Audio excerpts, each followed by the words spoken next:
boy, oh boy, oh boy. Today, we're gonna finally tear into an Old Roy. Now, what's an Old Roy? Yep, stick around, you'll find out. Let's get us a tow rope out the old tool room, and we'll go see what kind of struggle we're gonna have to get her up in here.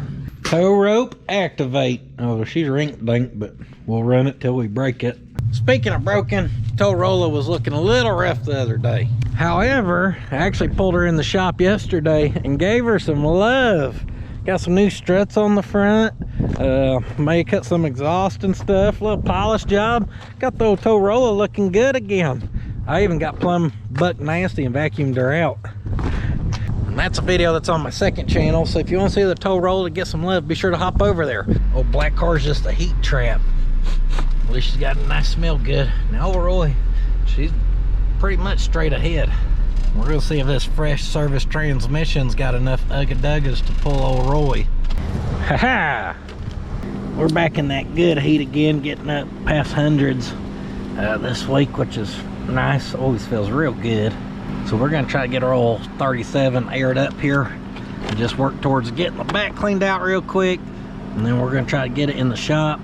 And then we're gonna look this truck over a little more.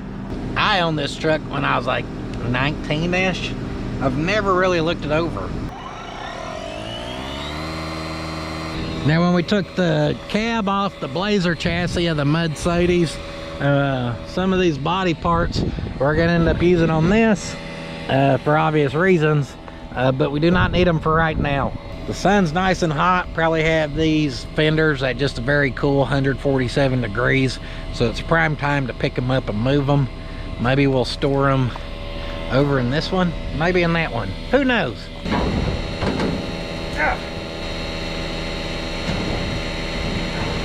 Back of the Doulet it is.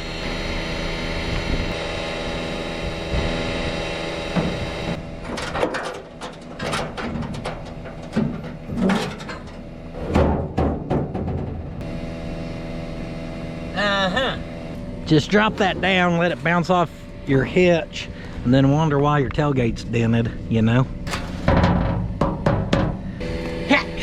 I got this. Shoo! Luckily we got a square body to store more square body parts in, where they feel loved and welcomed. I see our wood is holding up real good. A little more solid than I thought, except for right there. Now the ignition is missing out of this thing. Oh yeah, I had to hot wire it back in the day. That's a whole nother story. Police showed up and everything.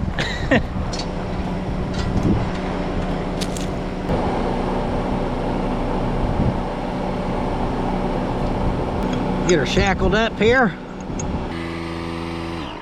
14 PSI is probably good enough for where we're headed. Turned her wheels the best I can to kind of judge. I may just try to hit the sucker with some momentum. She does roll, but I think it's a pretty slim chance we can just go straight back and get it up that hill. But we're gonna try, and if it gets going, I've just gotta go for it.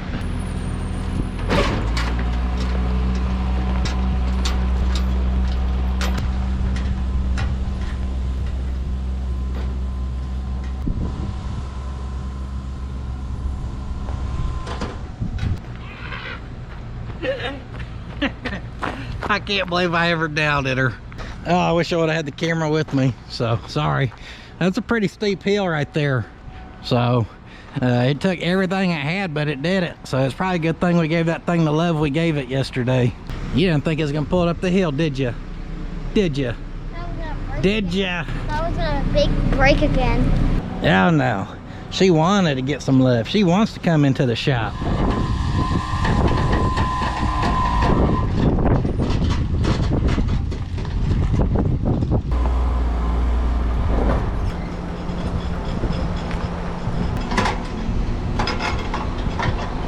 Ooh, a little redneck assist on the steering wheel or what? You got your air conditioning? Heck yeah, this worked out pretty good.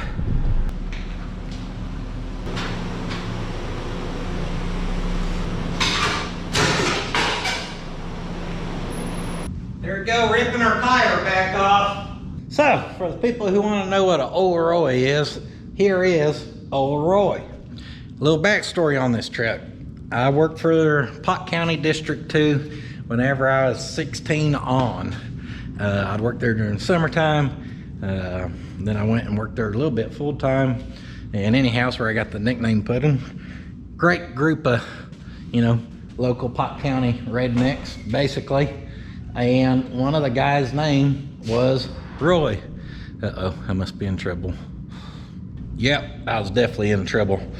So Roy owned this truck as a 3/4 ton long bed. Fairly factory from what I can remember. And then at some point he sold it to Larry, who's a large supporter or reason or guy who pushed me to get into the fabrication. I was into it, but when I was going to build the Datsun, I wanted help from him. And he's like, just go down there and start cutting on it. It's the best way to learn. You got to have a cutting torch, a welder, and imagination. If you got that, you can do anything. He told me that. And I'm glad he pushed me to do that, because it got me to jump in on the Datsun. Even though I made it a death machine back in the day, it gave me the confidence. So Larry ends up with the truck. He cuts it down to a short bed, as you see, or short wheelbase. I remember where he got the step side bed from Lee Moore. And I went by to look at it that day with them. I can remember that. He got obviously some Humvee 37s for it. And what else? At some point, it must be lifted some, I imagine, because she sits pretty good. So, and he did some stuff on the inside. Rhino line dash, we'll get to that. Oh, he built the channel bumpers and stuff. So Larry had it looking about 17 different colors. As you can maybe tell, it kind of has that copperish factory color on the hood. We got maroon fenders, doors. The bed was a different color or a similar color, but it's from a different truck. So when I joined the military, I needed something reliable to drive, because all I had was a Slam Datsun that had a blown head gasket, and I had a 9-foot tall mud truck that topped out at 35 miles per hour. So I did some swapping with Larry, and I ended up with this thing as my reliable daily driver. Old Roy at the time had a fresh 350. In fact, the 350 that was in this is in my international truck now, that same 350.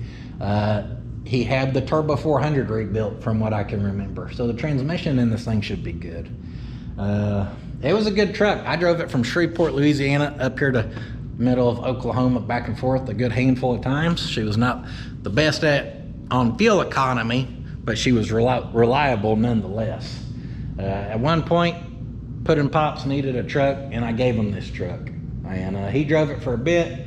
Once he got his stuff, his kind of ducks in a row, he started driving their other vehicles they've had, like the Tahoe and stuff. And then this one kind of sat, which is why I then repossessed the motor for my truck, because I needed one. And it's just been sitting out in the field since then. Not too long ago, we pulled it out of his field. I brought it here to the junkyard. And now it is finally time that we're going to start tearing into this. And this will be for my dad. I'm sure I can have access to drive the truck if I ever need it for whatever reason, but I am building this for Puddin' Pops. We've kind of game planned it, and he likes this truck when it was in its prime. And when this thing was in its prime, even though it was covered in dents and dings, she looked good. Yeah, she was a looker, okay? I forgot to mention that I had, I scuffed it, no primer, no nothing. I just had some flat green paint mixed up, and we sprayed it in my buddy's driveway, and then I drove it down to Shreveport, Louisiana to be stationed at my first base. So I'm the one who put the green paint on there with hardly any prep work. My dad loved how that truck looked at that point. He likes the step side bed. He likes the channel bumpers. He likes the overall look of the truck. It's just obviously looking rough. These dents and dings have always been here. There's body filler falling off all over. And that's why I saved those other body parts out there. So that's kind of the game plan here, guys.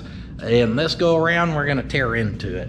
I think I'll get the front clip off. And since we're doing a motor swap, that'll give us full access to getting all that mounted nice and easy. We need to pull the bed off. It needs a new type of floor. I don't know what we're gonna put in it. I ain't made it that far yet. We'll get the bed off. It never had a factory gas tank in it. I wanna go back towards like a factory location for a gas tank. We got a little bit of figuring out there to do. And I've never looked this thing over where Larry ever cut it down. So we may get into some of that. I really don't know. And by doing a motor swap, what I mean is, about, I don't know, in the last year we drug a 6-liter home from St. Louis Salvage out there. And I think we're gonna do a pretty budget-friendly 6-liter LS swap in this truck for Dad. Getting the fuel injection, I think he'll like to drive it more. And we're gonna make it bolt up to the Turbo 400 that's in it. And just kind of keep her simple. Obviously, we ain't building a show rig, but that's the goal, to get it going. Better body parts, another green, little cheap, budget-friendly paint job on it. Just a little spit shy. Maybe make her a decent little truck again. Yeah! Transmission's still sitting there. Luckily, we never lost the torque converter out of it. I'm pretty sure it still even has a brake pedal, guys. She was a decent truck when she was going. So I think we'll just start right here at the front, and we'll start yanking the front clip off this thing.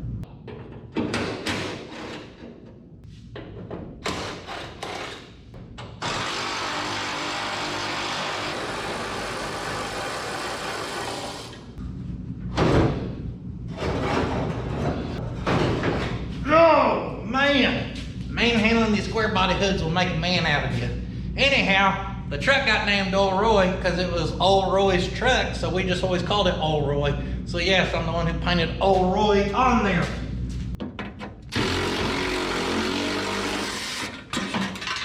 Just pull that sucker off there. It had one bolt, and just seeing it hanging there was bugging me. Thing radiator mount, someone done boogered her up. Wonder who did that. GM had to use these T10s, which are fun little screws. Not bad. You just gotta have a T10 bit. And I could not find mine, but luckily, my good pal Sir Mordicus had sent out this fancy little kit to me. What a guy. Now this side, that one's stripped out. That one's pretty good. The rest are missing. It would be the quick release edition if it wasn't for that one. That's actually a locking feature to make sure people don't steal it, since it only has 2 screws. Do you need some pets or something? He was loved on. This would be a great time to have a left-hand drill bit. That'd probably get that out of there, but I do not. I do have this ease out. Ta-da! The great Houdini made that disappear, then reappear. Pretty good like that. I don't imagine there's a lot of torque on this thing. Yep, that's getting it. This is a fresh ease out, so if it was an old one, the teeth were a little rounded on this, it may not work. Now, at first glance, I was like, man, we got a really good grill. But actually, these bottom ones are broke, so the outside's holding it together, but this grill may fall apart as we take it out of here. I think she's a 1980 from what I remember.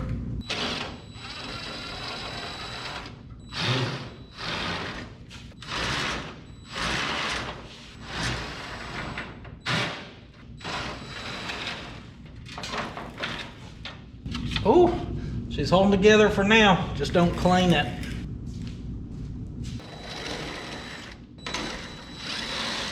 So I'm not really sure what all we need to pull to be able to unbolt our fenders. There's like this bracket where it looks like it's attached to the fender, but bolts to the core support. And this lower valence all bolts to it. I don't really know. I can promise y'all one thing. I ain't even looked, but I can guarantee that front bumper's welded on. We ain't unbolting it.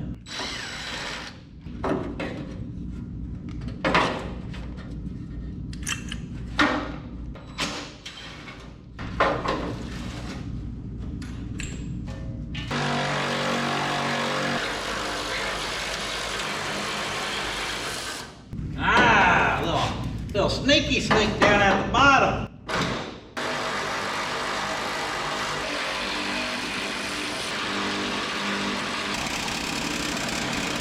That one may not come.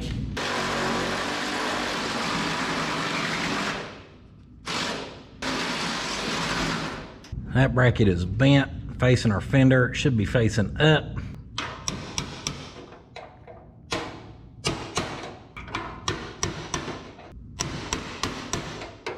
Well, I just hit it with my purse instead.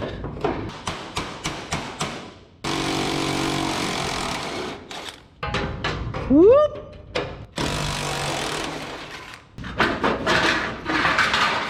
Whoa, whoa, whoa.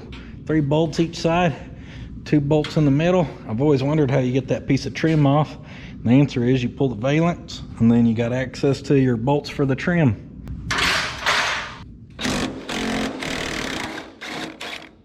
Looks like we can pull that. And then, holy, 1, 2, 3. Got all kinds of bolts in here.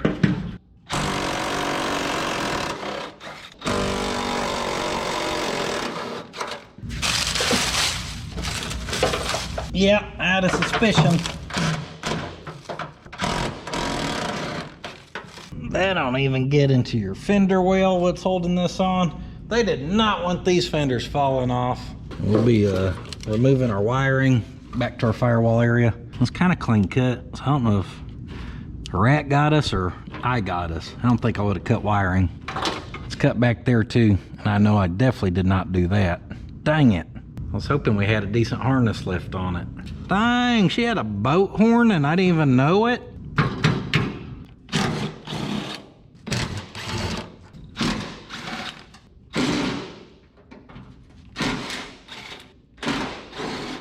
I don't know if we're ever gonna run out of bolts. Look at that big one.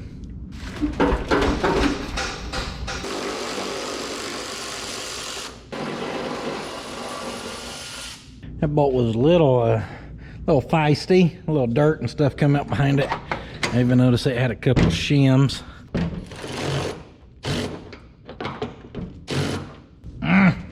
So close. Yeah. Come on, old Roy. Go backwards. See, we have more shims behind that one.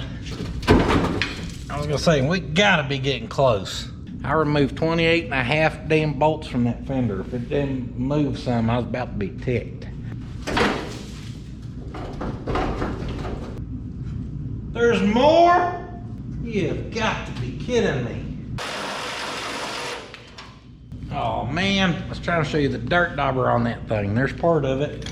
The other part fell and busted everywhere. That thing had a hut and a half on it.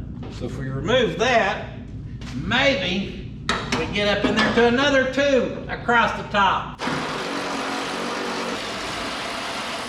If there's any more bolts in this sucker, I quit. All right. We got it!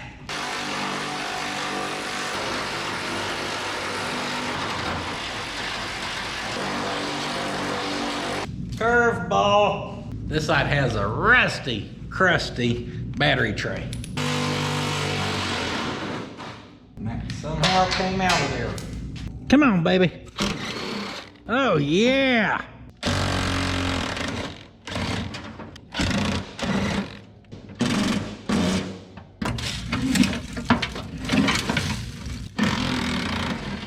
That big one was up through the fender well. We should know this. We did one of these on Randy's truck.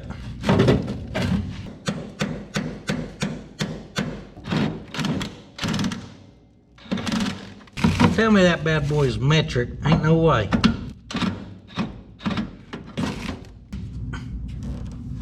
I'll be damned.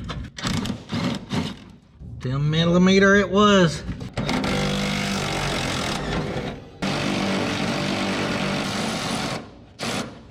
These ones are a little more difficult to get to for some reason. But I'll get them. Just be ornery, huh?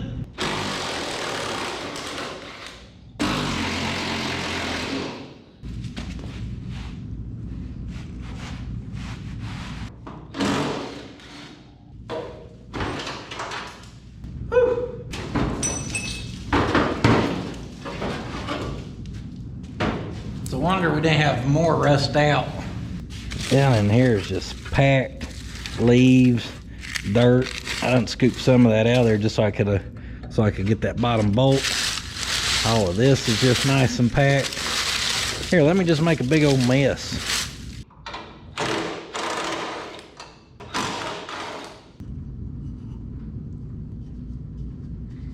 mark our stuff there, and yeah, let's lean this over next to that pretty machine. Our fenders here were cut like with a grinder cutoff wheel. You'll see all the body filler on that sucker. Also cut there towards the back, so apparently she had some clearancing issues. Maybe y'all can see that lip's missing all the way up to there. We'll address that obviously whenever we go to fit up whatever fenders we use. The outsides are pretty rough.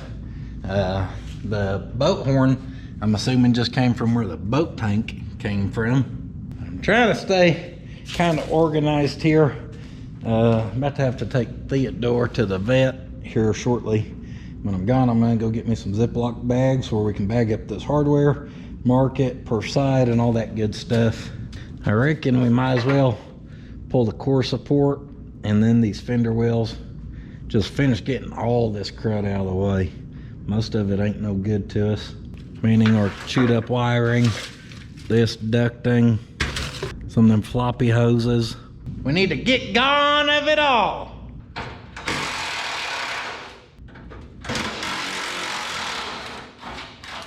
No surprise, a few more bolts along the bottom there to tie our fender wells together or to the core support. Now we just got our core support bolts. Check this out. The bushing that's supposed to be in there is pretty well non-existent. There's nothing between there. A few little spacers and stuff, but yeah, there's supposed to be something there besides that. There's some of what was there. That's pretty good sized bushing, so this thing must have a little bit of a body lift to it or something. Maybe not, I don't know, I'm just guessing. I don't know them very well.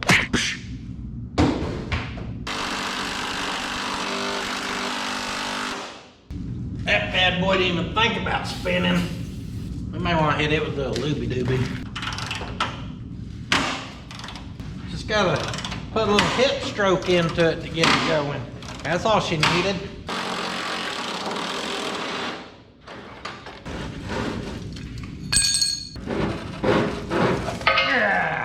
Careful now. I'm gonna say one more bolt and that's coming off there. So we want to check for any of our wiring. And don't forget your hood release cable.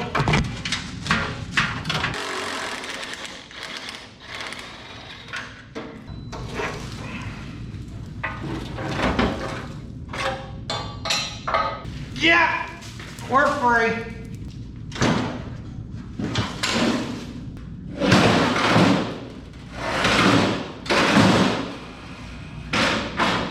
Just a little bit of rust. Overall core support's in pretty decent shape. Yeah. Here's what's left of that mount. What I noticed on this side is that's actually cut and welded. Looky here. I ain't talking about our bumper brackets. I already knew that was going to be a thing. But that is some about 1/4 inch or so piece of plate cut in there. That hole's been cut with a torch. Got some piece of strap running right there to support all that. So I don't know what the deal was with this one, because this one over here, she looks pretty factory. And seeing them actually got me kind of remembering back, and I can remember way back in the day, one of the front end, side of the front end was dipping low and it just didn't look good. And I remember looking underneath there and seeing one side had a bushing, the other side did not, and it had dropped. Well, now neither of them have a bushing. But that's been a problem on this thing for a long, long time. 2 bolts got us.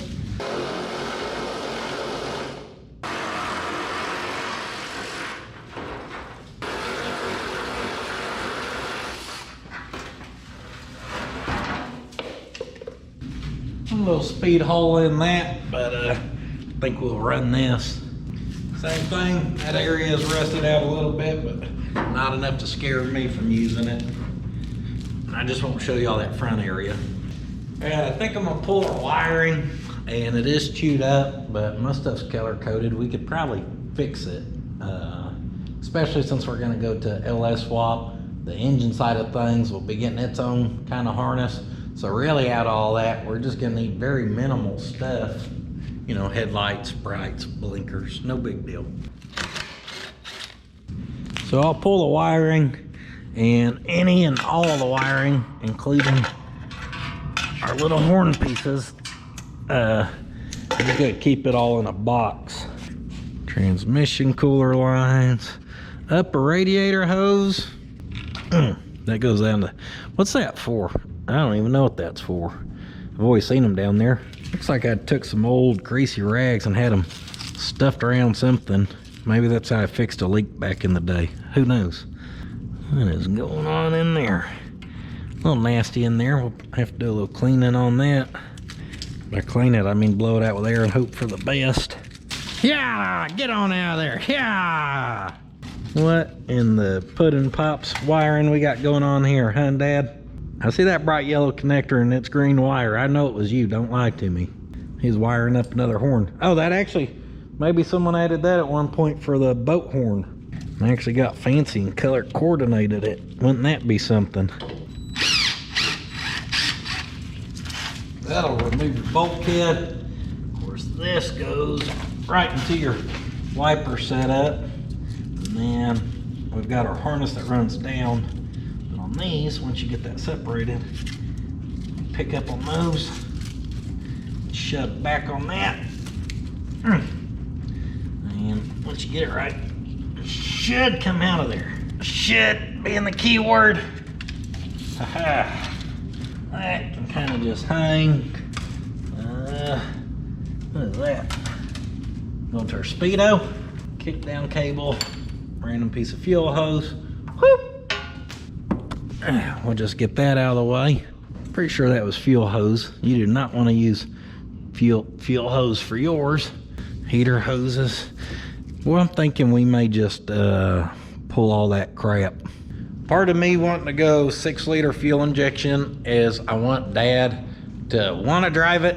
I want him to be able to hop in there, turn on the key, beep, fuel pump primes, bumps the key, whoa, 6-liter comes to life, and you just drive the tires off the thing. Well, the problem is in summertime, like right now when it's really, really hot, unless you've got decent air conditioning, you're probably not gonna drive it. You're probably gonna sweat your butt off. So I'm thinking we may put the vintage air kit in this thing for Dad. We put it in Randy's truck and it's kind of pricey, but Randy loves it. He drives that thing still peak heat. He's been driving it and really enjoys it thanks to the air conditioning. We probably need to do the same thing for Dad. Boy, wait till he gets the bill for this thing. He's gonna shit a brick. Uh-oh, phone's ringing. That's the alarm meaning it's time to take Theodore to the doctor.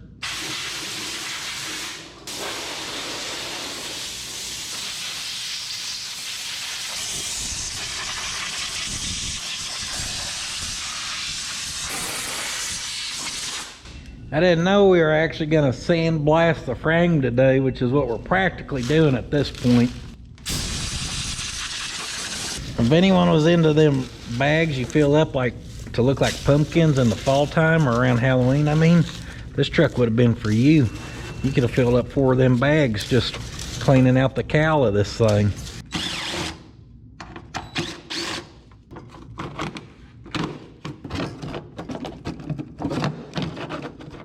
Jeez Louise, thing's whipping me. All right, that's it. Whoop. I guess we're officially doing new air for Dad because I done pulled one piece just to be able to clean it out, so we've gone too far to go back now.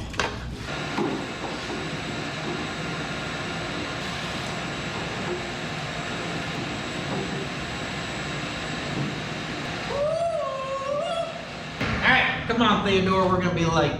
We get you fixed up or what? They gave him a steroid shot, so he's gonna get buff. And some antibiotics. That Benadryl I gave him yesterday knocked a lot of his lumps off of him. Doc said he probably just got in something and had some type of allergic reaction, which is what we kind of guessed, but you know, rather be safe than sorry. Yeah, this thing's heavy.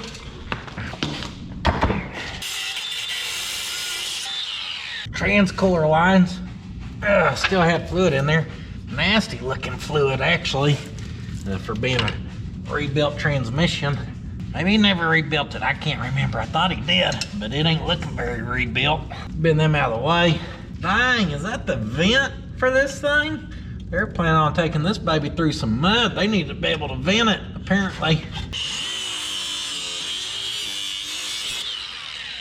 Most folks don't know that's the quickest, easiest way to remove a heater hose.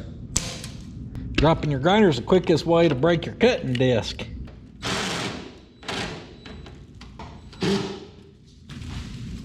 Ah! Keep forgetting 10 millimeter. Grounds, nobody needs them. Mountain bolts, overrated. Vacuum canister reserve for your HVAC controls, maybe? Don't need that. Some are 10, some are 13. Some are deep well and apparently are 12s.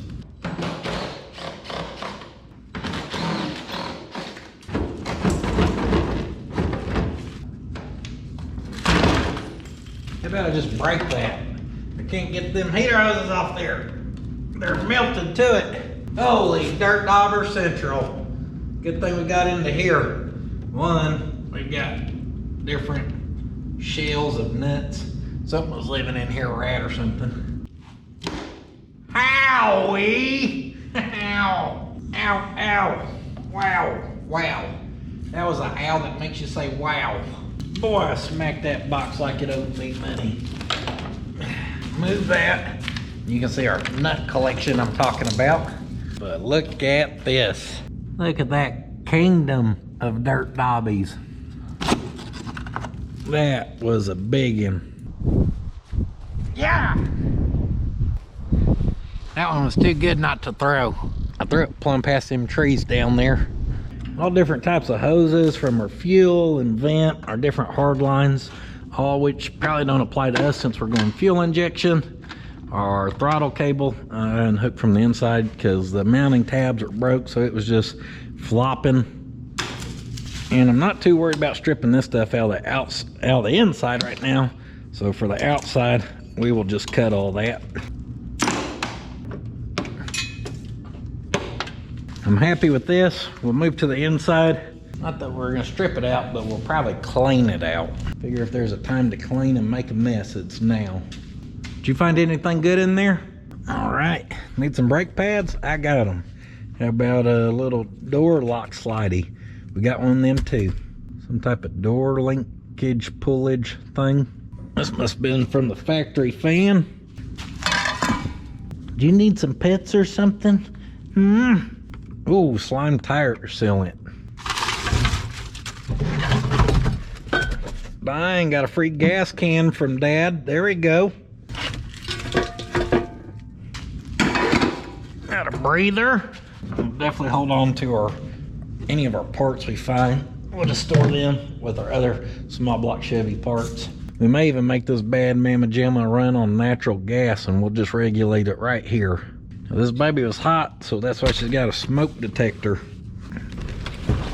Looks like we may have a paint roller in the back, a couple t-shirts, nice little brass fitting.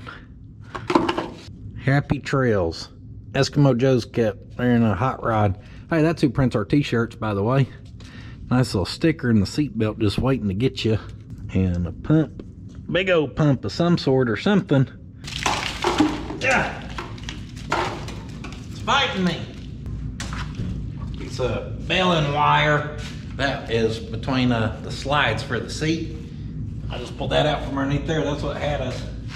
Little Mr. Fix-It with some puddins.fab.shop blue hair. Well, you got a little bald spot that kind of looks like me with them bibs on.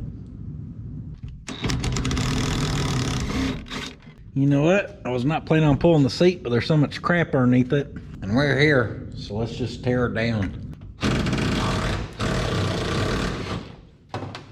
This bolt was actually loose. Looks like that nut's broke off there. I remember making that. Yes, that is a baling wire and electrical tape as a door handle. Worked great, full adjustable. If that's too high for your hand, simply bend it down to the perfect desired angle.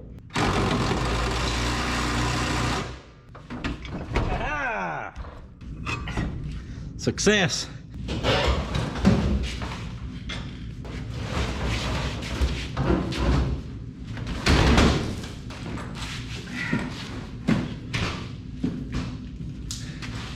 got it.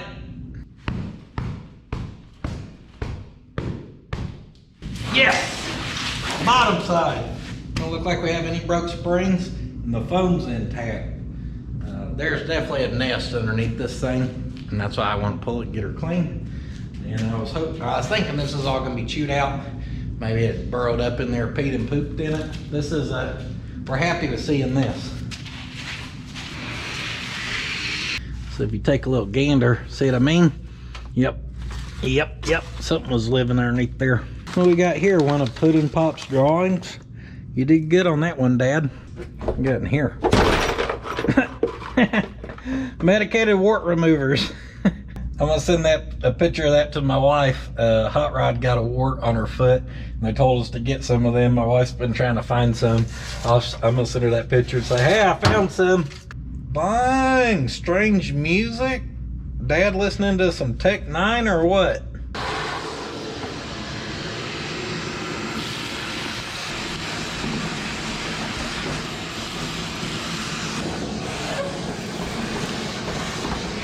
The inside practically looking brand new. We can look here in the bed, and I think we're just gonna cut this, cut these wires. I don't even have to cut our ratchet straps that was holding it, because that eye bolt pulled through our nice condition wood.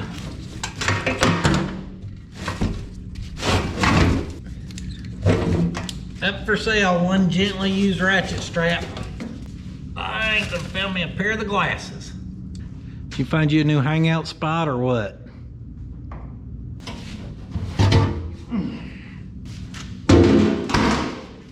Well, that's a chunk of rubber right there.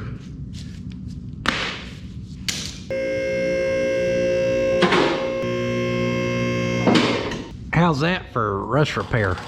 Just stick a rag in it. Now underneath here, our old exhaust can come out. Shouldn't take much since it looks like we got baling wire holding us. Hey, there's that light. Right there's where our frame was cut back in the day. Looks like we went for a straight cut, not a Z cut, and it is not boxed. Also looks like we got all kinds of lines and crap in here for our fuel lines once again that we probably don't need. It looks like we got some custom mount spacers on our bed, which I'm okay with because the bed always looked pretty good on it. And I see we got some at the very back here. Not much in between. Holy beefcake rear end. Yeah, that's a 14 bolt. I don't know if I ever mentioned, this truck has 3/4 ton axles. I think I did. Started life as a 3/4 ton 4-wheel drive. No, started life as a 1/2 ton. I think Larry's fault. I don't remember. Right now it's a 3/4 ton. That's all that matters. We do got a hitch bumper combo back here, also made out of C-channel, that I like. When that thing's dropped down, it actually looks pretty stinking good.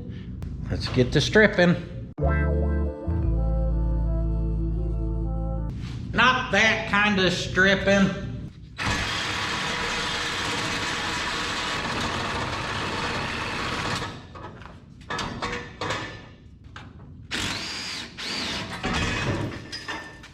Hey, I got an idea. Instead of trying to cut that hard piece of metal, why don't we just unbolt that sucker real quick? All right, body lift confirmed. Got a spacer and a half in there. What we got going up through there? About a 1 foot long bolt or what? She holds, she holds.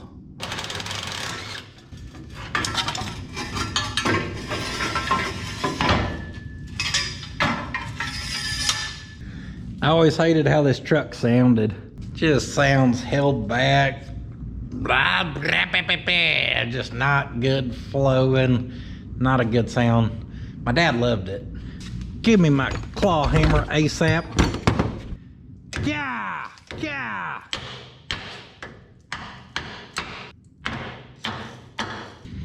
We got in there, bird's nest. Sure enough. We're lucky this truck ain't just plumb rusted in two everywhere. So I'm gonna pull the clamps for all these lines, and I'm only worried about actually saving our 1/4 inch brake line that's running here to the rear. Now this appears to be some type of return. It's in a single clamp. So we may try to move that single brake line up to where this was. Obviously being fuel injected, none of this is gonna be relevant to us anymore. So no need in leaving it in here, just being an eyesore and a half.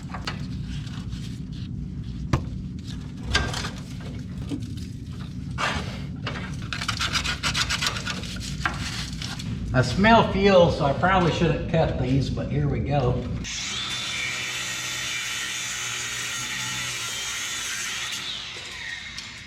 No fires, we're good. That worked out really good. I dropped her down and just did the same thing up there and did all them clamps. Got all that extra out of there. Then was able to run that to the back using our existing holes and the single clamp. Clean that up a whole lot.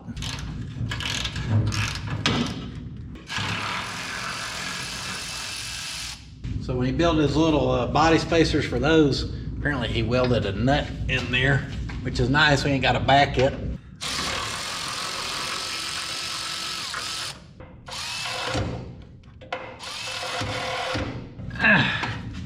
Apparently them ones are a little tighter.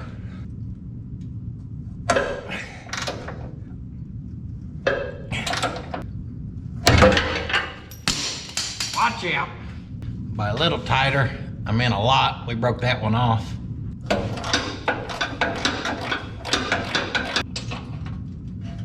Got it. Whipped up our mess. Yeah. Now we're gonna try to figure out how to pick this bed up off here.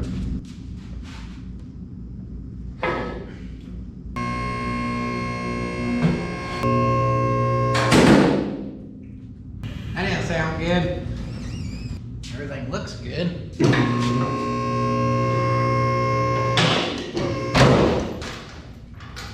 Apparently she was just lodged in there.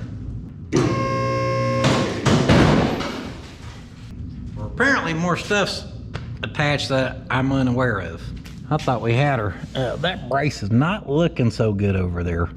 Maybe there's 2 sets of bolts and I only seen one.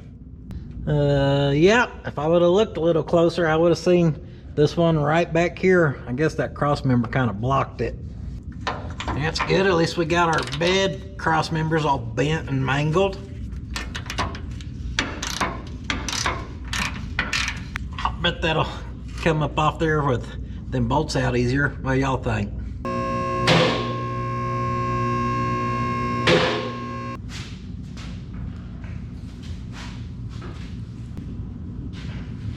Well, I keep pulling weight off of it. You think eventually it'd get easier to push, but it ain't got easier yet.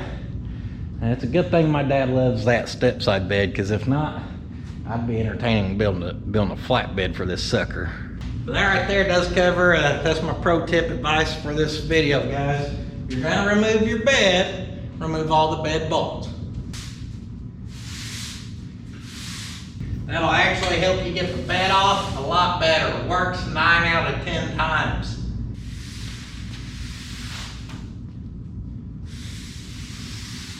Well, there she is. She stripped down pretty good. I didn't get started till about 11:30 today because I had a doctor's appointment and stuff this morning. So I'm pretty happy with my progress for the day. It is. It's got to be every bit of 6:30 now. So got done what I could get done. I'd kind of like to put a pressure wash into this frame. I think it'd clean up a lot of what y'all seeing is just dirt from being on dirt roads a lot of its life. The problem is my pressure washer has laid down on me. So maybe I'll go get one tonight. Maybe we'll take her to the car wash in the morning. Speaking of the morning, when it's nice and cool, like 6 in the morning tomorrow, I'll get out here and I'll do a little organizing, get this cleaned up, and we're gonna keep carrying on with old Roy. Let's start this morning with getting the old bed out the way where we can get old Roy out to play.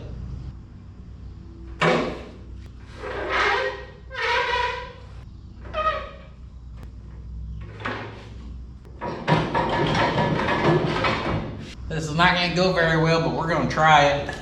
The rollers are just set on that cross member. They ain't really a good way to attach them to each other. So if it falls one way or another, it could possibly come up through the floor, could possibly roll off the rollers. I thought I'd at least make it to the drop off. I made it about 4 inches. That one fell, and yes, it just tried to come up through the floor.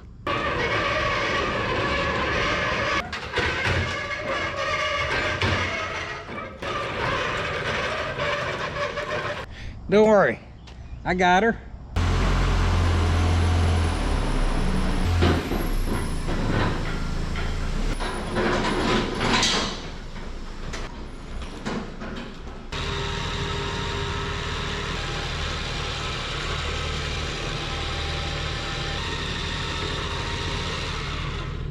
With old Roy loaded, I figure we may want to take our motor with us and power wash it as well. Now, as you can see, I just lopped off a lot of our wiring. That's because I do plan on going to a standalone harness, especially with not having like overdrive and a bunch of craziness.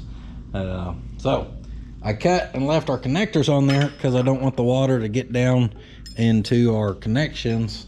And anyhow, now we got to get her chained up and figure out how to put it on the trailer. I don't have a lot of metric bolts, but I remembered in this drawer, I was like, I feel like I have some in there. And look right there, sure enough. I ain't got no clue what these were ever from, but I remembered I had them.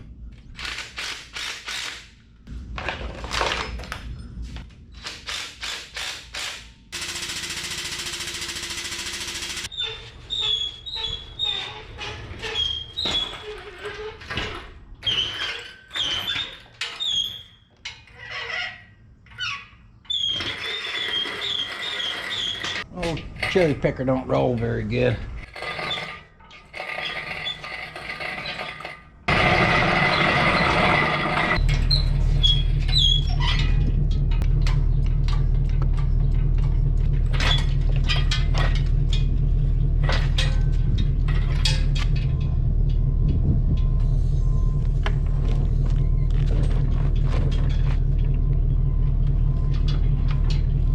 Sure would have been a lot easier if someone would have used his noggin and went and grabbed that piece of OSB and just laid it right there. We maybe could have just rolled that right up to where we needed it. Let's not make things easy for ourselves.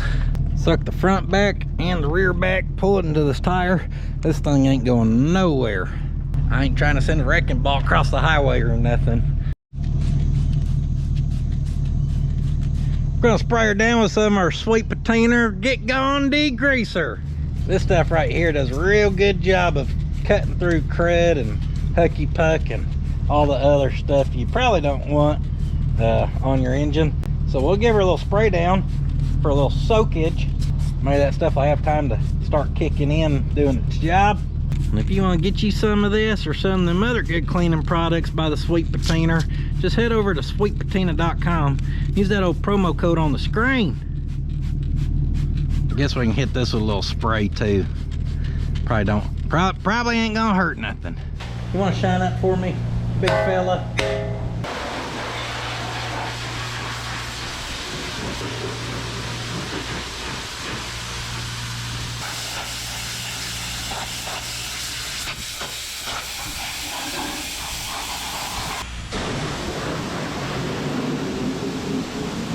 And we're not gonna blast that all off because we're gonna swap doors like I said.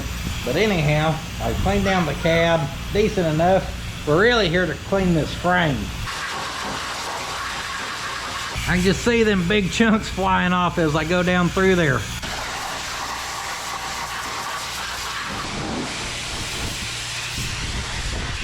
That looks a lot better, don't it? I think our Get Gone degreaser is doing a pretty good job. Whew. I've been washing and washing away. Got all cleaned up back here. Everything's cleaned up pretty good. Got inside the frame rails, the transfer case, and transmission as much as I could. She ain't perfect, but for what we're doing, just trying to get it. Oh, totally missed that right there, didn't I? Yep.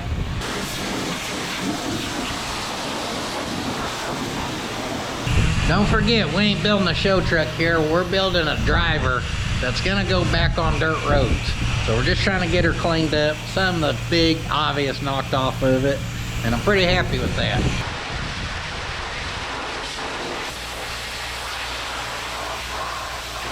Right now is the opportune time to go for a water pump spin test.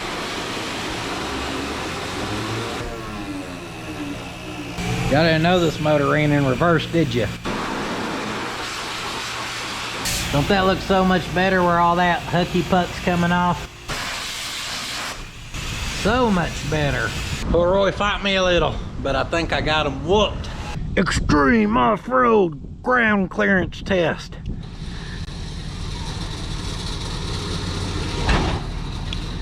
Test passed.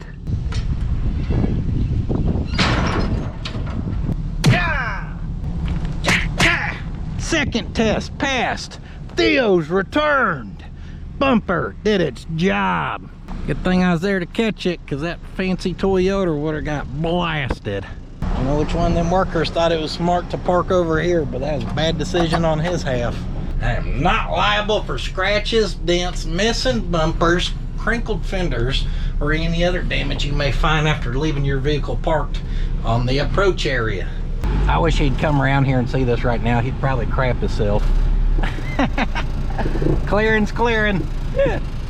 What? Did I not do a good enough job? Why are you inspecting it so soon, huh? Jeez, dude, give me a break. You must not be impressed. You're gone that long and that's all you got done? It took a while, okay?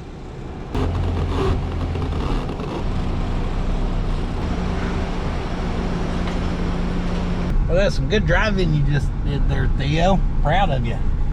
Him's a good boy. I only scratched the side a little bit, backing up next to it.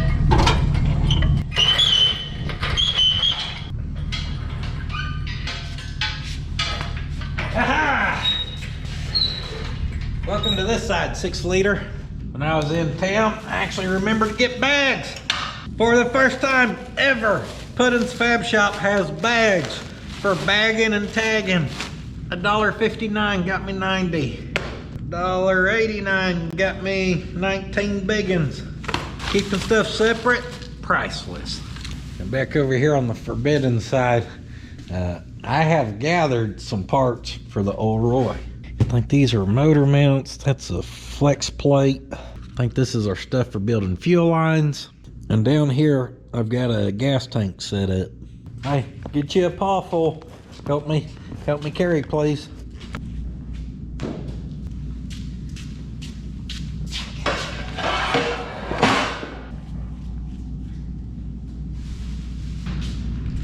All right, let's look into this stuff a little closer. I really ain't looked too close at it. Boom! Shiny new tank. This is for a short bed C10. It's from Tanks Inc. And as you can maybe tell, she is actually set up for the fuel injection. So this will come with an in-tank pump, fuel level sender. Of course, what's in the bag? I don't know. Maybe some other goodies. A couple seals, filler neck. We'll figure it out. I use one of these on our LS swap in the Travelall. You can do it cheaper, but here's the thing. By the time you buy a new tank, then you buy a good name brand inline, then you get the fittings to make all that go. You're like $100 more to just get the tank that houses it all. And I think that's worth a little bit of extra money. Theirs comes with a good name brand pump, the Warlboro, I don't know how to say it, but never had a problem out of mine. And I've ran a few of their tanks and I like them. Now, knowing this was a cut down truck, and that it did not have a proper tank, I found these brackets online and I ordered them, and at some point I ended up with an extra set of straps, so I just grabbed them too. So hopefully we can get that up on there, get rid of the old boat tank out back. Now for building fuel lines, you can get that push connect, flex stuff, whatever. I've always just done AN lines, or these kind of, I don't know what you call them. This one may be a PFT, whatever. Actually, I see an O-ring. I don't know what I got. Whatever it was cheap on eBay. I can promise you that. Couple fittings here for transmissions, I think, and coolers. Got some fittings here for quick connect to your fuel reel. So for them, we went with something that's actually a little name brand there. Let's see what we got in here. So I got us a new flex plate. and some type of little adapter, some new hardware. And then here we've got this adjustable mount kit thing. I ain't ever done these, so we're gonna do a little learning together. And we're not gonna use too many instructions. I prefer to use the best I can tell method. Best I can tell, we should put that there and these here. It's got to be able to slide, so it's got to sit flush, and to sit flush you got to taper, so that's only going to actually sit on there one way and go flush. And if you got to do this, be smarter than me. I was calling this a mount, and I was like, boy, it came with an extra spacer, so I was trying to read if you're supposed to use this, not use this. Well, I'm pretty sure they just consider that one mount. It's just not attached. So I think the obvious answer is yes, it goes in there, or they probably wouldn't have sent it with this. Hey! Threw an extra nut in for free. I don't even charge for that one.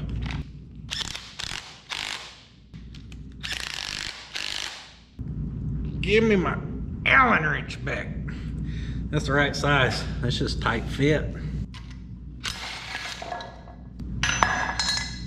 Just 3 bolts holding on that bracket. We're just gonna get out of our way. For our factory mount, which I think was in pretty bad shape.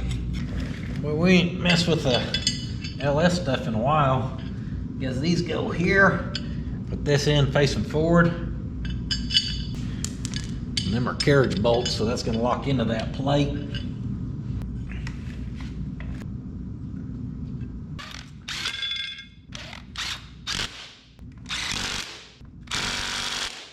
And with those on there, I'm pretty sure we just finagle this.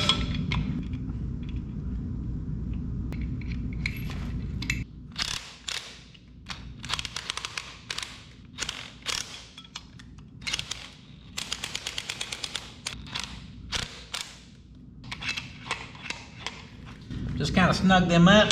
Now you see how much adjustability we do have. Sure seems easy. I've never installed these, like I said. And this is one of those things where we could have put this motor in and out 1,000 times. Yes, we probably could have got a factory mount or one of these mounts and spent a day trying to center this and do that. And guys, I just don't think it's worth trying to reinvent the wheel. So many of these things have been LS swapped. They've made it fairly affordable for the parts. Again, by the time you buy mounts or you buy these ones, sure, maybe you spend an extra 80 bucks, but you save yourself almost a day of work. All right, Chris here. We're just gonna do some shots. Shot.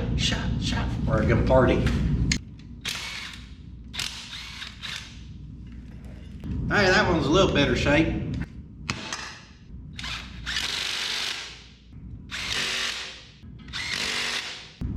Dang it! My biggest fear.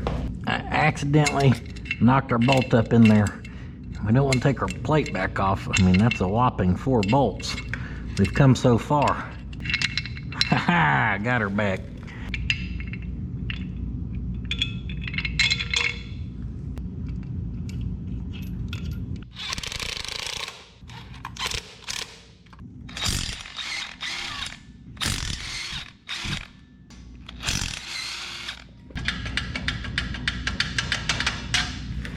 Out with the old.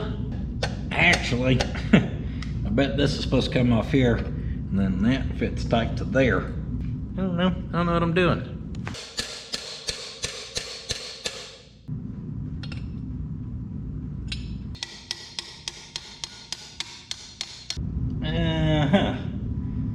Maybe that don't separate. There's a little groove that is caught in. Just breaking this. This thing's real brittle. Don't take much to crack it. Probably not even supposed to, probably don't even need this. And forbid with our little adapter they send instructions, you know. But if this don't fit to that, or it does fit to that, don't fit to this. Well, kind of dead giveaway, we don't need that spacer. Our hardware that came with this is shorter than the factory bolts. So the point of this is to set it back, I think. I don't even know why we gotta have this. I may not even need it. For some reason, I thought I read something that said I needed it, so I'm going with it. I've slept since then, so I don't really remember. I just know this needs to be offset backwards. That sure fits tight to that, so I know it's supposed to go on there. And then that fits tight like that, so that's how we're gonna go.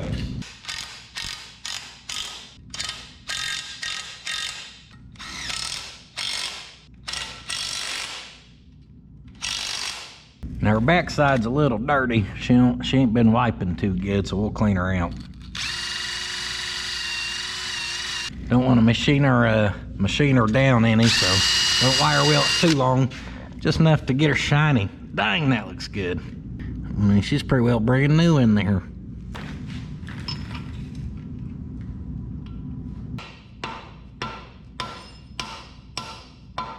I hope that's how it goes, because I don't think it's coming back out.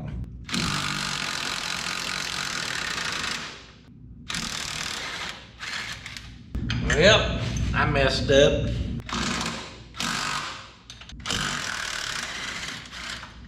So I got ready to move over here. I kind of realized that something was missing.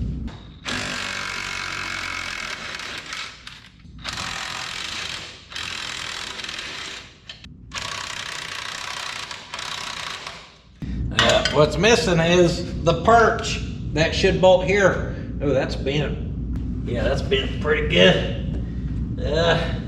Probably from this front end slapping around. Old Roy's been through some crap in his day. Dang it, I really wanted to get that motor in here. Yeah guys, there's a perch that you gotta purchase, and I think in all my research, I accidentally clicked off that one and then just bought the adjustable mounts themselves. So now that does not sit to that. There's a piece that should now bolt on in that factory location that sits perfectly to that. But here we are. Now luckily I did remember the pedestal straightening kit. Much better.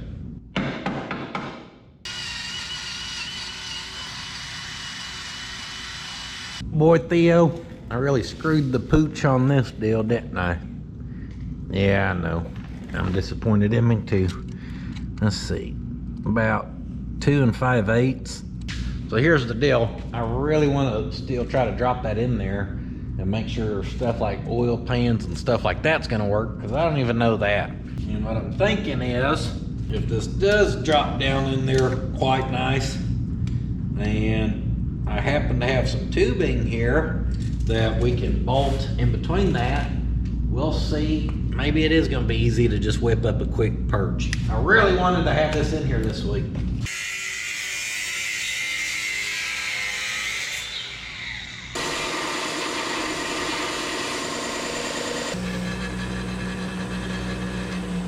This tubing does fit just a hair loose to our bolt, but I think it'll be okay. Woohoo, perfect fit. And my 1/2-inch bolts I have are too long, but it's all right. We're gonna go with it. Get our driver side to match. Come on, baby.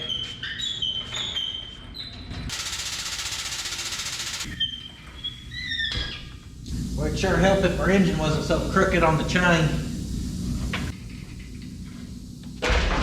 There we go.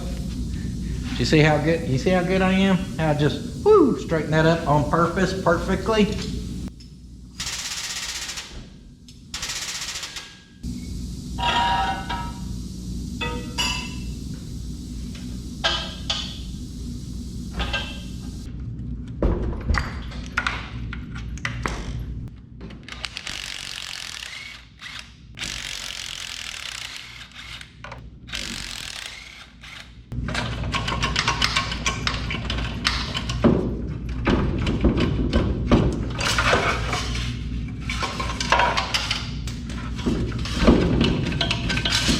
Yeah, pull our dipstick, and removing these exhaust manifolds may free up a little room.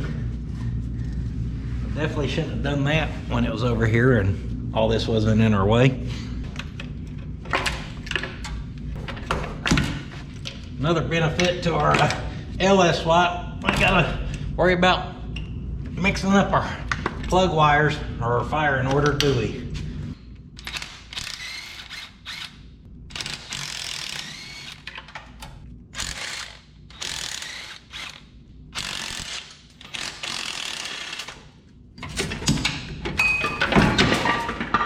Quick removal.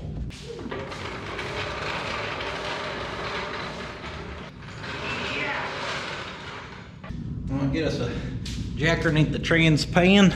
Pick up on that a little bit. Boy, our motor being unlevel right now is really screwing us. We're gonna have to try to get a side started and then we can shove her around. At least right there our dowel's lined up.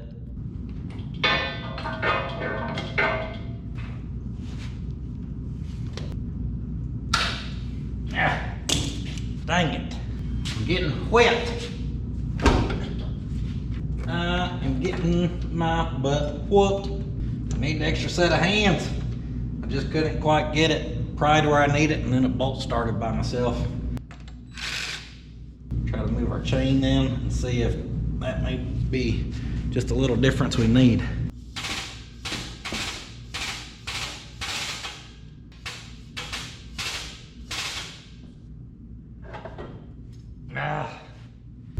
Today is not my day.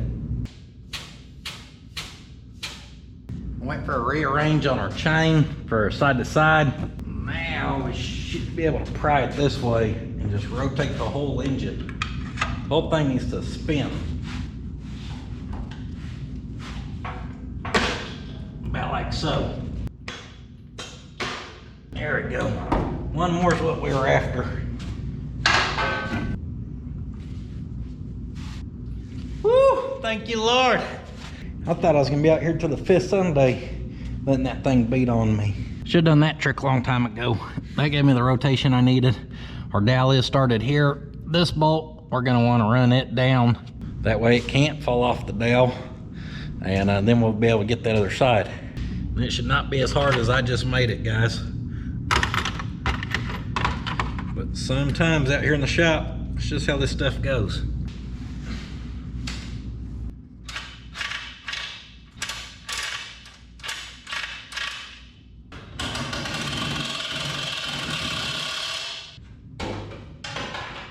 Yeah! Put that old 8-foot pistol on it and give her hell. Yeah, unfortunately for bolts, all I have is an Allen head, so that's what I just put on there. If we had a hex head, we could have got to it a lot easier with like a ratchet and wrench right here. But I don't think anything about today is supposed to be easy for me. Jack that up till our dowels are aligning. We're pretty close.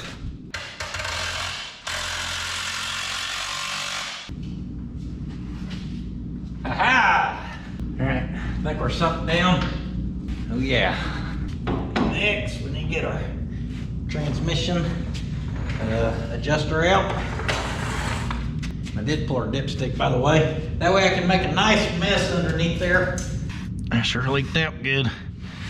All right, before we go any further, I wanted to check that gap because we should be about 3/16 of an inch, and that's what we are. That's good. That's what we want to see. At least I got that right. Now obviously we're mounted down here, so that cherry picker, we should be able to kind of pick up and see where we're gonna land at. Or we may have to set it down, I don't know. Looks like our head is hitting our firewall right now, as is. So let's drop her down. I just seen it move off of our firewall. Seen the whole cab move. Kind of straighten that up. Frame reads pretty level. I'm sure going off a fuel reel is super accurate. 1, 2, 3-ish degrees, maybe 4. So we're probably pretty good right there. 3.5. Can't go too much lower. We'll get that on there. So I actually think probably height-wise, we're pretty good. 2 3/4. I'm having to pry it that way some. There used to be an oil cooler on this and the lines are kind of hitting. Now I can pry it that way and it don't hit enough to stop me from prying, but it hits enough that if I don't pry, it shoves the motor this way. 2 3/4. So we're out, what I'm measuring is from that flat pad to the top of our mount there. Trying to get both sides matching, which after a couple adjustments, it is. So now I just need to kind of put eyeballs on everything else and make sure everything else is happy. 2.5 degrees there. Again, not being too picky, just as long as it's kind of running downhill some, we're happy. I don't know about side to side. What if we go from that bracket to the center of that? About 4 3/4 as well. And that side's about 5 1/4. So some engines aren't centered though, so you gotta be careful. So you can see how this cross member right there, that is original obviously, is shorter on this side before it drops down. Then that's a longer, more steady drop.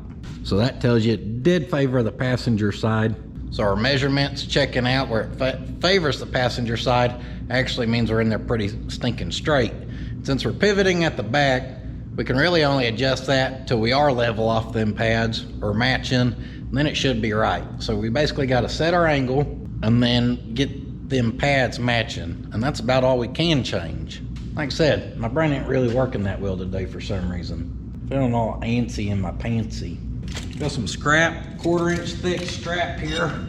We need a piece 2 1/4 long and 1 1/4 tall. This is a piece we're gonna sit down in there to touch the factory little pedestal and then go up and touch that sleeve we added.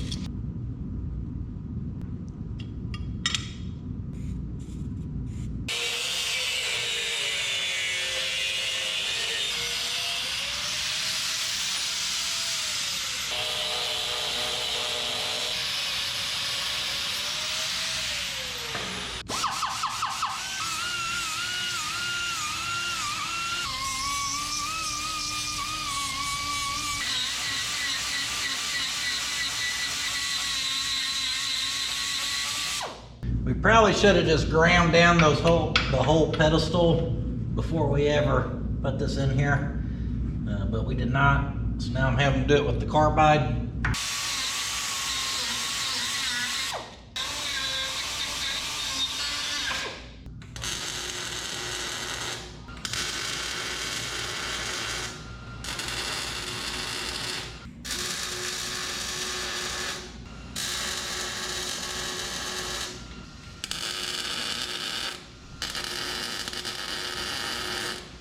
Got a couple tacks. The reason I said I had to quit overthinking it was I was looking over here and just sitting that piece of metal down. I can tell it's a little crooked and it was bugging me. I'm like, what'd I do wrong? Well, it's not me, it's our manufacturing. If you look at our adapter plates even, those are crooked on there. Now that's all slotted with our carriage bolts and blah, blah, blah. So, I mean, that's in that mount. Luckily for us, we can make up the difference right there. But nonetheless, we know our measurements are good. I've checked them about 1,001 times, and it's locked in now. So, is that plate a little crooked? Sure. For a driver that's gonna get dirty, does it matter? Probably not. Are we committed? You dang right we are. I'd actually like to weld those with all that right there. I don't know if I can get in on the one. It's a tight fit. It's just too tight of a fit. I can barely get the nozzle there, and I'd be able to weld it, but I ain't gonna be able to really work the welder. I'm just gonna have to drag and hope it welds. I don't like that. So I pulled our 2 bell housing bolts, moved our chain again, and I picked up on this just enough to be able to get our 2 bolts out.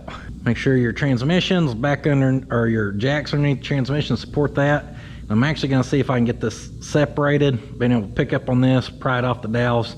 Hopefully not mess up our 2 tabs that we just tacked in. That side's clear too. That's what we wanted. I did leave just a little bit of slack in there, and that was just enough.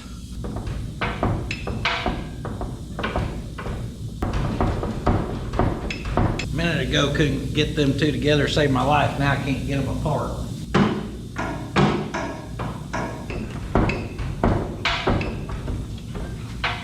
There they go.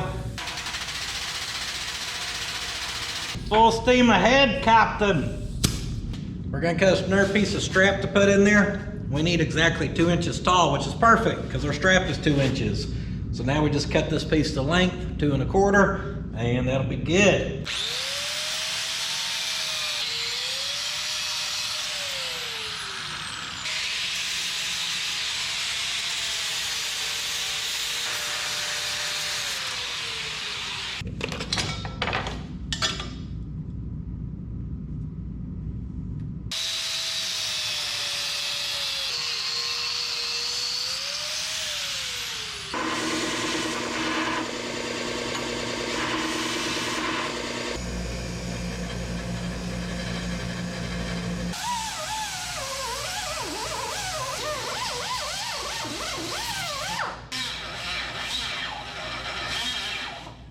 Well, I know I hit record on the camera, but it messed up. I did a manual restart for some reason. I set our pieces down into place, put a tack on each corner. Just eyeballed it, kind of there in the middle. And tack her up, looks good. As you can see on this side here, if we look kind of straight on, there's gonna be a lot of that weight that just kind of sits down on that 1/4 inch thick plate that's gonna put down on, or put all that weight down on our pedestal, which we know is nice and strong. And of course that one being there at an angle, that's gonna stop her side to side. Just 3 little pieces of metal. They're super simple, but should be super strong and effective. And they actually look pretty dang good right there. Part of me wants to just leave them and finish doing some other stuff and then lock them in for good later on. And then the other part of me just wants to burn them in. Mama didn't raise no pump.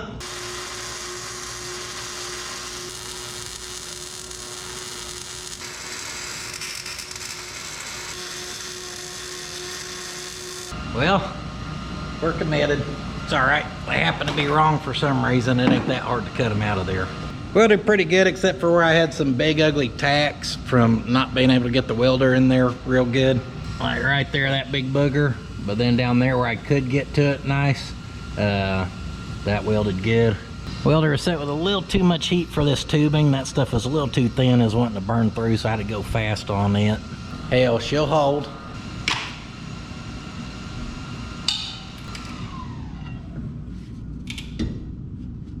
And bend them over where hopefully we don't shoot debris up in there.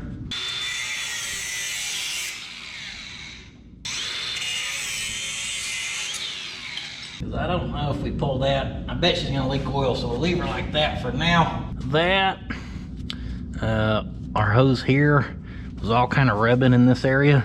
I just bent that hard line down to kind of change the location of that.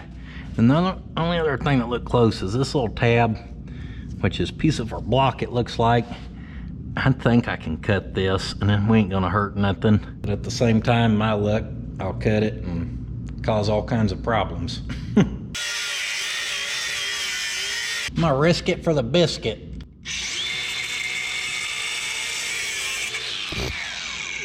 Just took a little chunk off that. I thought maybe with that bolt right there, that they had that built up for that.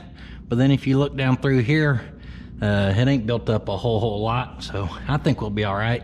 Puddins.fab.shop, how not to LS swap your C10. You seen it here first, folks. A little splash of paint and we're ready for some reinstallation.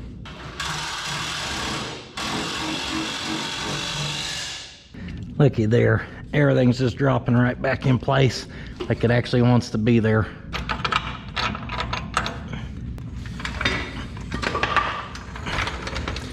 All the weight's off the jack and the cherry picker.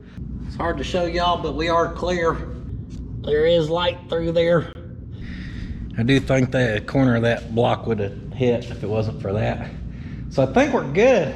We could have picked the motor up a little more, which then, hold on. Could pick this up a little more, which obviously would have created clearance there, but that would have got us closer back here. And what I'm thinking is, if we decide to take that body lift out, we may have some rubbing issues. I think with the gap we have right now though, we've got a decent chance of that cab being able to drop straight down and we maintain clearance. If we went back any more, we may have had some issues.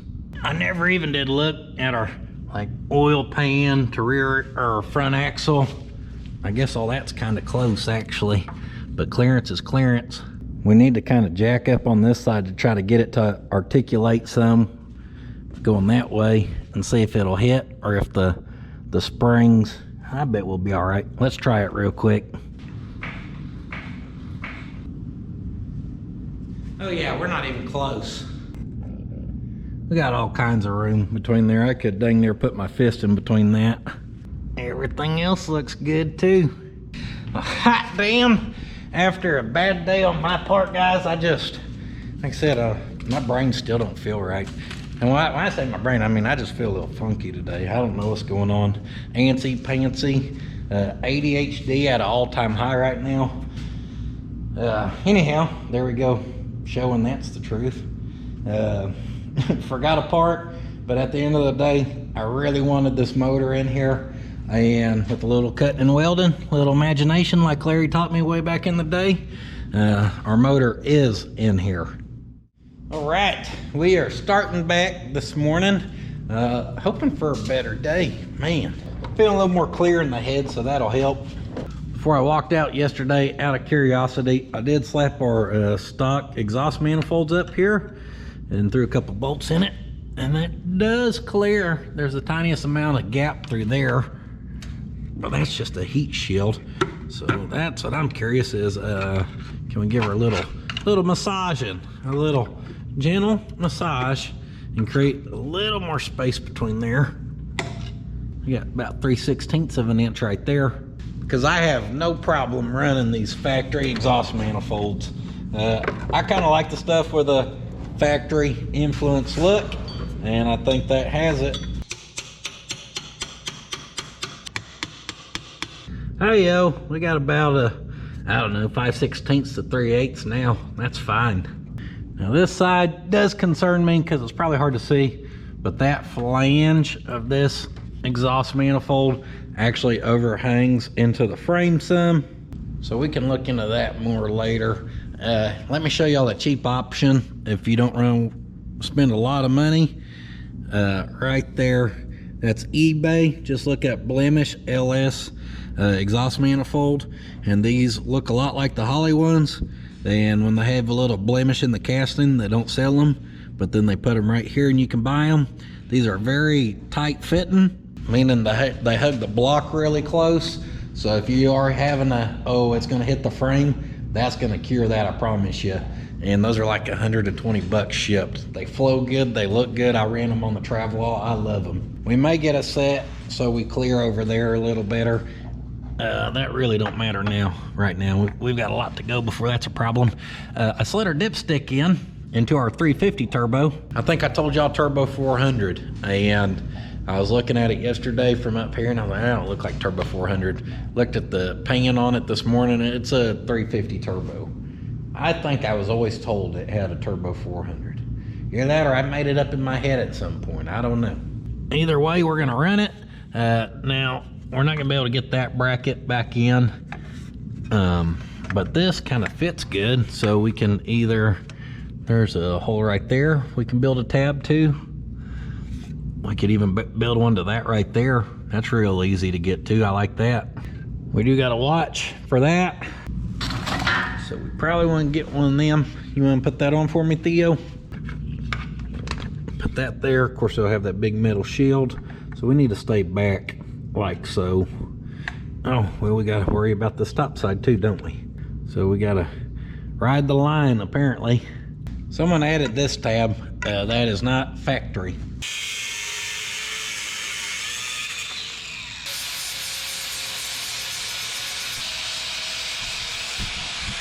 That's what I was worried about. One little hole underneath there. We need to weld up, no big deal. And now she gets a custom trim job.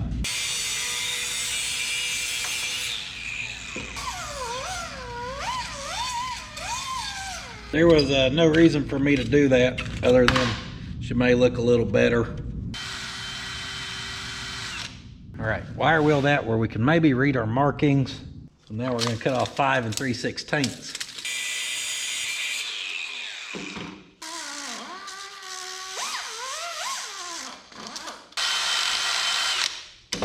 Next, we're gonna transfer our marks. So this right here is the add 1 pint.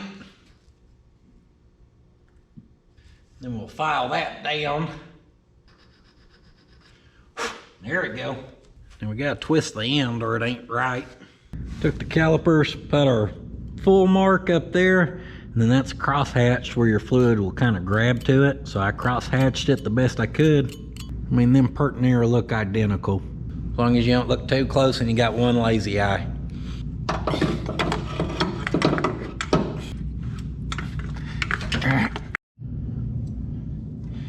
All right, with her back into place, took her bolt out there. And we're gonna cut down this tab we cut off there. I was worried about that. I made it disappear and then reappear. Maybe I'll use this vise before I lose a finger.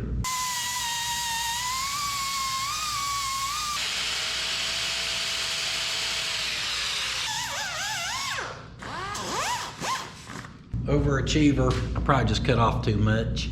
Just playing. That's a beautiful fit.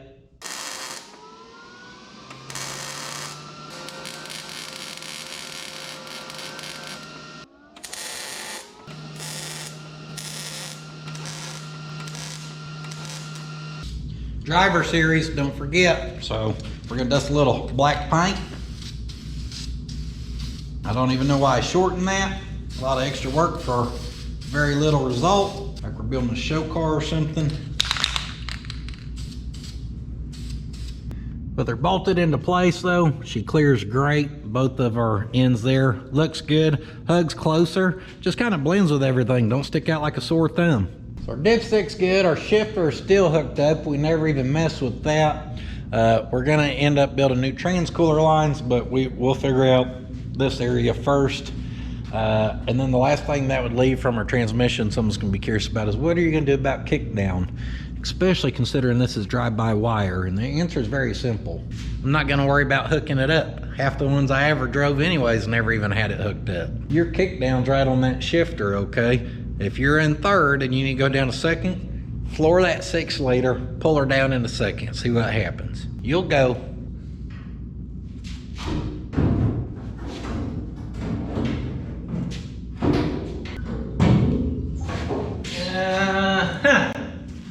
Tell you one thing, quick looking at it. If we've got any luck of that fitting up in there, this right here, we're probably gonna just follow this weld seam. You can see the weld right there. So we're gonna follow that kind of around. We gotta take that ear off. And then this here, we need to bend it down some as well. Cutting on a brand new expensive tank, no pressure.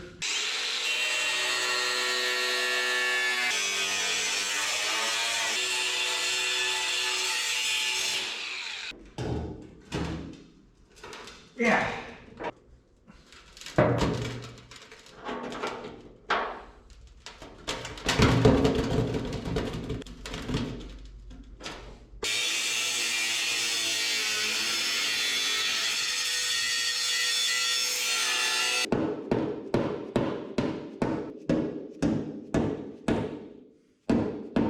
About as flat as I can get that, where that weld is. I don't want to push my luck no more on that. We'll start stressing that weld way too much. That corner, we've just got too much material. I'm just gonna have to grind that down as close as I'm comfortable. I think that pushes the limits of comfortable. The problem is this is a cut down truck, and I'm going off a line in our front bracket, which we've got factory holes for right there, and kind of lining it up, getting it close. That lip is hitting our spring hanger back here. From the factory, it's a very tight fit. Now this being a cut down truck, obviously Larry took out more there than would have been factory.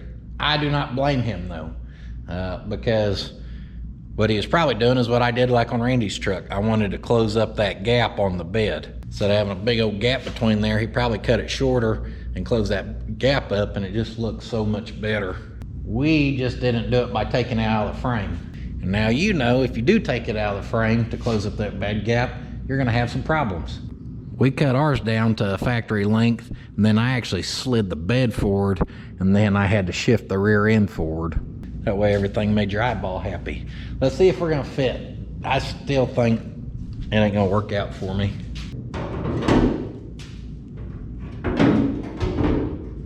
Well, I guess it depends on how far it sucks it up in there. We may be good.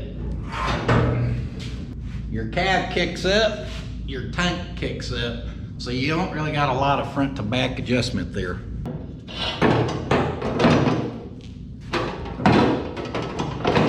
Ooh. These mounts ain't the same, so which one's which? I think I got them swapped.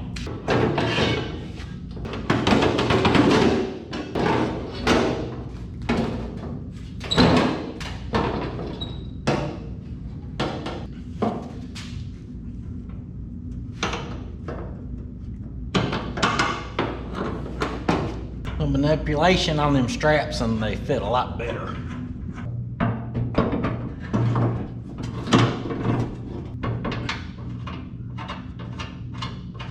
All right, I'm locking in right here for our fitment. And if you step out here to the side, you sure see a lot of it. I know. I did my research. This tank will actually run uphill a little bit. So if we took that spacer out, we would drop down about 2.5 inches. 2.5 inches, that would leave about here down hanging out. Probably about 1.5 inches, inch and 3/4. Now because our body lift don't match, back here, we'd drop down about 4 inches. And if that dropped down about 4 inches, you just barely see any of that. You'd probably have about 1/2 inch left. So take a short walk with me here.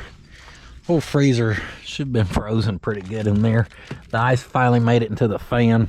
I didn't want that noise in the background, so we're gonna thaw her out. So if we come down here and look at the green weenie, and we pull some weeds real quick, Puddins weed, our lawn services, there we go. All right, there's our plastic shield cover. Underneath that, the tank. Well, if it was about right there, that's gonna be about 1.5 inches. And I don't know if y'all can see as it goes towards the back, it does run uphill a little bit. Back there, it don't hang down near as much. So we're gonna run with that, and where it's at in there. Man, that is a cool color on that truck. Y'all's lucky Dad didn't like that green patina on that one, because I offered to cut that one down to a short bed for him and put it over on this chassis. Give me a grinder, I'll do it. Couple reference marks there, but we're only going to concentrate on getting this one to mount right now. I can see the edge of a hole right there, and I hate to double up right here, but it's what we're going to do. I'm going to drill about right there. I don't know if I got the wrong brackets or what. I figured they were all the same, but none of these really line up that well.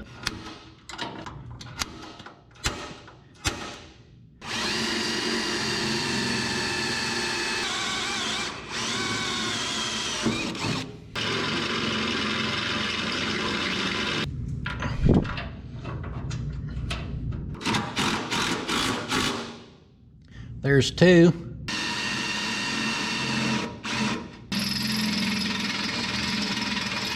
And that one I kind of eyeballed, and I'm pretty sure we can get a nut back there real easy. I can touch that bolt. I'll take a wrench, piece of tape. That'll make that a tight fit where it stays. And we're started. Now I don't know about y'all, but I trust 3, so that's good enough for me. All right, wiggle that away. Luckily there's enough room, I think. Oh yeah, that looks good. And that looks good. About 3/16 of an inch of clearance. And come to find out, we could have left our corner some more, but that's okay. Now with that set up angle we want, and this mocked up here, luckily we're gonna take a lot of the guesswork out of this one. Got 2 holes to drill right in there. And then we gotta put the big hole here for our adjuster. So I know the top of the circle needs to be right there. Center of the circle needs to run down about right there. And now I gotta pull that out of there one more time. Of course, just my luck, that screw right there, bolt's gonna kind of be in the way.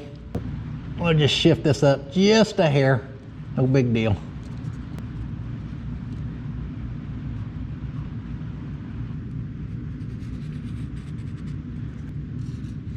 We did not get a good mark on this side, but that's all right. I measured between those, and it is 4.5 inches.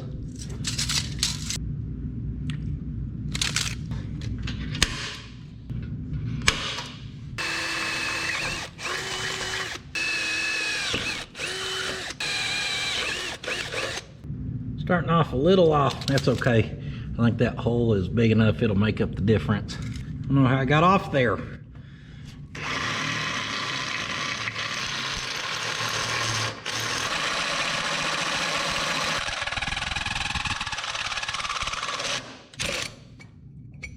Now this time when we go together, we want our tank full assembled. So I'm gonna measure down right there, 10.5 inches. So we gotta measure down from here and figure out where we wanna cut on this. Because we need to add a fuel pump in there.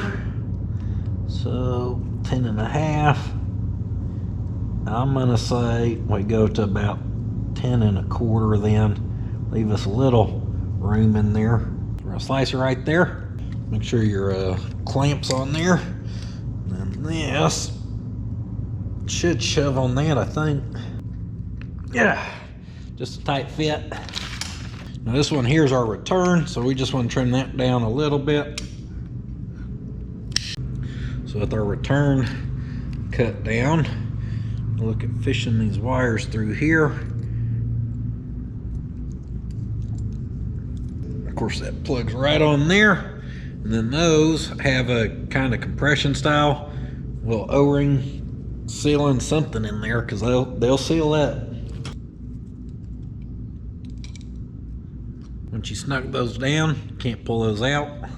Well, this has been the worst part right here, sliding the sleeve on. You don't even know what this sleeve does. It goes on there. That to me just seems like it helped trap heat in.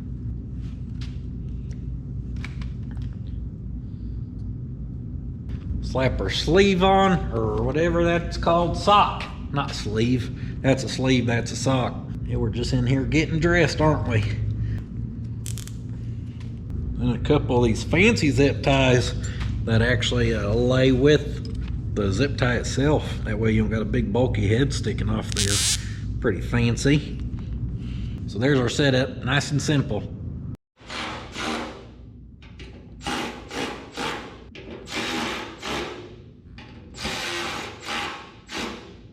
Looking at setting up our fuel sender. It's kind of a universal one that works with all their tanks. So for us, we had to pull that bracket out that goes in there. No big deal. Now we're looking at setting her about halfway, about 4 3/4 and about 6 1/4. So you come down to here,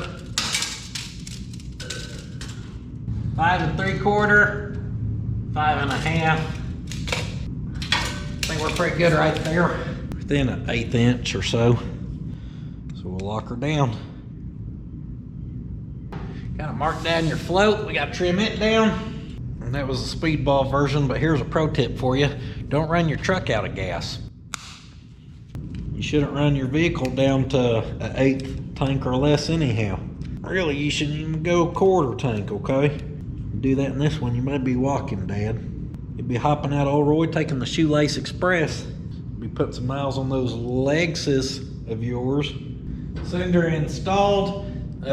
These have offset holes, so it's only gonna bolt in one way. So I like to mark the tank to the gasket, then the gasket to this, and then you got marks on them all where you know how to line it up. Mine was indexed, so it was hitting our filler, sender, fuel pump, whatever. So I actually had to loosen this and clock it back this way and then tighten that back down. No big deal. She's in. Now let's get it in the frame. Just playing.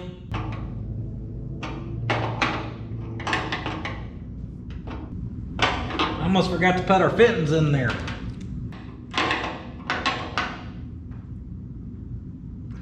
And it is close, but our AN lines will thread on there. So this is where you can thread in just to your 1/4 inch threads there to whatever type of fitting or line you want to run. And I'm gonna write on here S for supply and R for return. It's stamped on our metal, but with your fittings in there, it's hard to see. All this lined up just beautifully.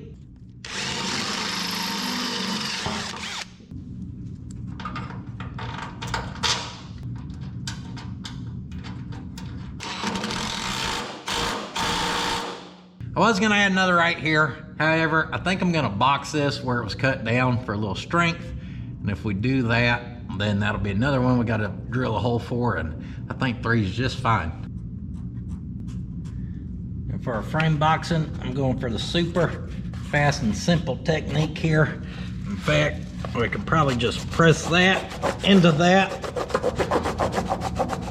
and it actually indents. The frame's about, I don't know, 3/16 or so, maybe 11 gauge-ish.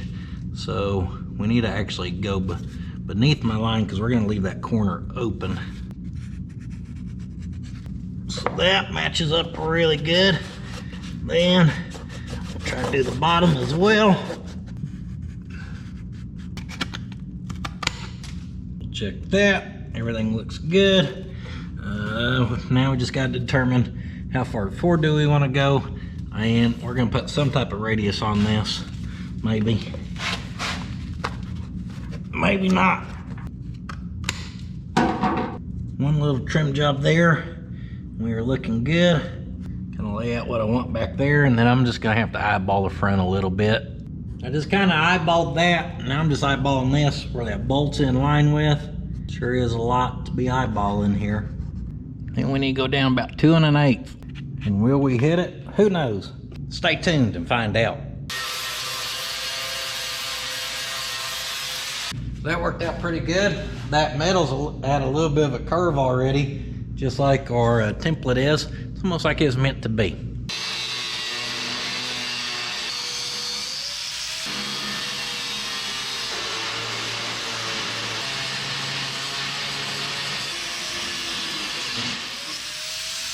Now I'll address a couple things before it gets stated.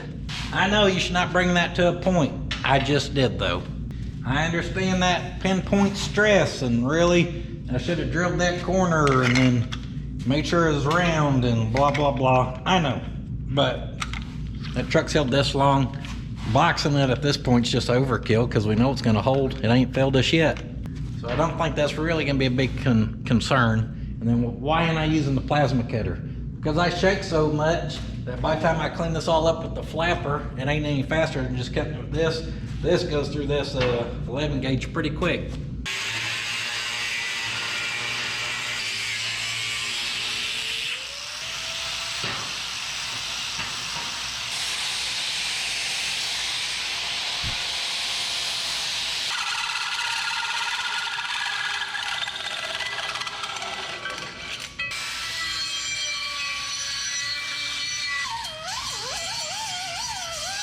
And the hole saw was already loaded up with 1.5 inches, so that's what I went with.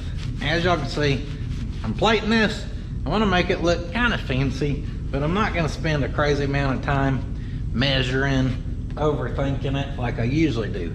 That's still going to look good, especially once we dimple dye it.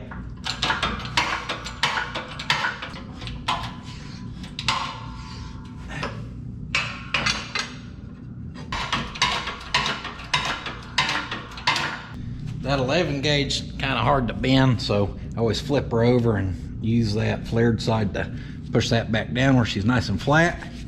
How's that? Back here, a very small amount of cleanup. We want to clean the side of our frame, the top a little bit where we're going to be welding, and then where these welds are kind of bubbled up some right there at the edge, we got to knock them down where our plate sits nice.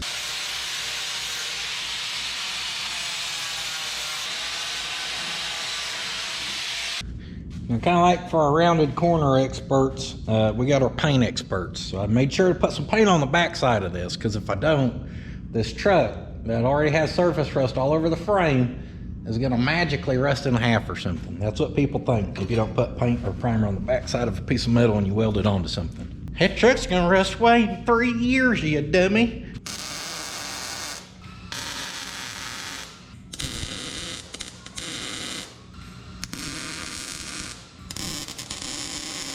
All right, we're all fit up, fit nice and tight down at the bottom.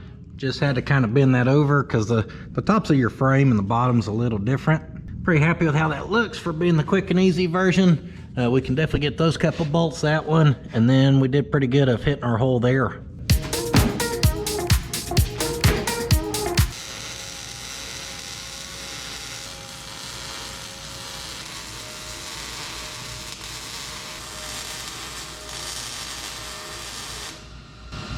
One continuous weld at the bottom. Now we got a little more strength in her. Pretty happy with how all that turned out.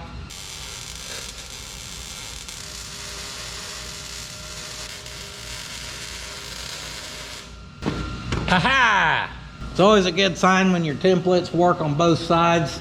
I used the exact same template, cut it out the exact same, went ahead and dimpled it.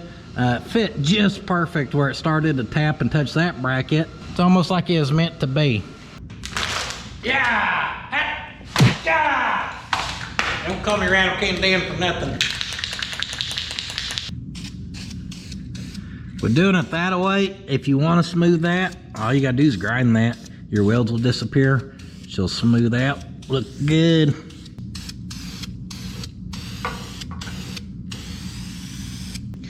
Well, with the little bit of rust prevention on there, a little bit of rattle can sprayed, I think that's gonna wrap it for this go around. And I actually planned on trying to get the fuel lines ran as well. In fact, I just started to run some of them. Only thing is, I have the fuel rail that has a single line hookup, where some of them have the return there as well, which is why I got these two fittings.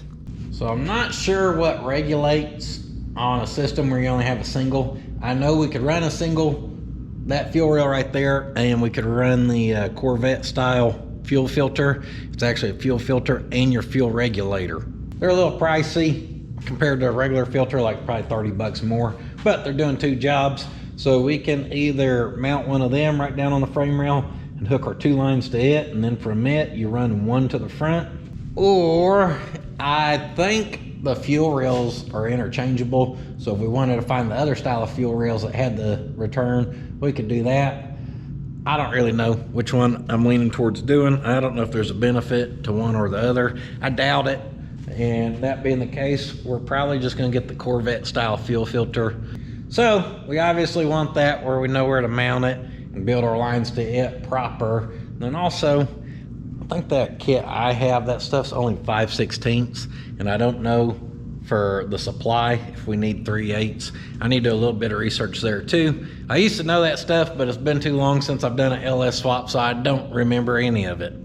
Now all that being said, I'm pretty happy with our progress. This thing's looking mean right now. And I know all I really did was air up a tire and strip down some stuff and set a 6-liter in place. But man, it's looking pretty stinking awesome and tough. I'm happy with how our motor lined out. I'm happy to get some boxing plates on here. Of course, to have a fuel tank into place. And that sets us up to have our fuel injection pretty well ready to go, quick and easy. For 3 days of work here is about what I had into this. Not upset with that. So that's it on this one, guys. I hope y'all's excited about seeing old Roy getting some love here. I hope you're a little excited about our LS swap, a little something different. We ain't messed with fuel injection on the channel since my travel all way back in the day. So this is a little new to me, as I was just kind of talking about, because I don't really remember a lot of it. So I get to learn some stuff again, and that's always good. And yeah, I'm excited. I've got a few things to decide, like, are we gonna do try to eliminate that body lift? If so, I need to get like proper cab mounts, and then a suspension lift for this thing. It's got to have a lift to clear these 37s. That's gonna give us more clearance up there from our motor. It's also gonna actually pick the suspension up, which should help get the tire away from the fender. And I say that because the fenders were cut. And the body lift was done with a rake to it, because there's the bushing in the front was even smaller than these. So I don't know if that's an old school thing to do, to lift it in a way where you don't have to stretch out your steering column and stuff like that. I don't know. I don't know what was going on. I just know I'm excited to be tore into it. I think we got a pretty good truck on our hands here. Pretty happy with everything I've seen on it since the teardown and looking it over, and just our progress for this week. So that's it, guys. Do not forget about the Model A release at the puddins.fab.shop. We got the side profile on the t-shirt, which obviously just has it looking mean. That looks more hot rod to me than that looking classy right here. We have the classy t-shirts in the works. We appreciate all the support there. Boy, I cannot wait until we get this thing freshened up in a t-shirt for it. I know it's gonna make, that got me excited. That's gonna make a good shirt, I promise y'all that one. I have to get the Mud-Sadies going, where Dad can cruise this and I can cruise the Mud-Sadies, and we'll just look like the mud truck monsters coming through Pot County, baby. Puddins.fab.shop.com for that good quality merchandise. I'm on the Instagram, or I'm on the Facebook, I'm on the Patreon. I set up channel membership things. I don't really know if they are. People just ask me to do it, so I set them up if y'all want to support through that way. We appreciate all the support. We appreciate you being here watching. And if you want to see the Totorola get some love, it was last week's second channel video, or 2 weeks ago. Sorry, I'm gonna quit acting like I'm on schedule because I don't know what's going on. I will see you guys in the next one. However, do not forget, sitting on your ass will not finish your project. Well, Roy, why are you looking so tough?